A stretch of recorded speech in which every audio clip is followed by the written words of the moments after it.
Melihat mantan pacar bernyanyi, mempelai pria berjalan menghampirinya, memeluknya dan menciumnya.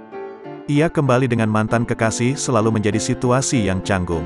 Seorang pengantin pria mengejutkan banyak orang ketika dia langsung memeluk sang mantan kekasih tepat di tengah-tengah pernikahan.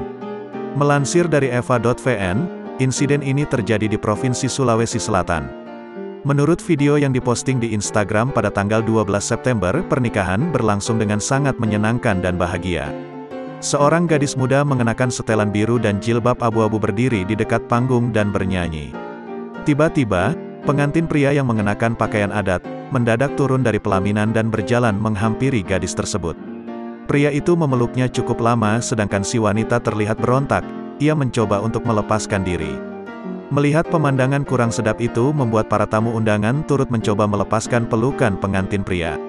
Pria yang tadi ketahui identitasnya itu tak mau melepas pelukannya hingga terjatuh saat berusaha dipisahkan oleh tamu undangan. Diduga belum bisa move on, pengantin pria ini peluk dan cium mantannya di pernikahan, tulis keterangan dalam video tersebut.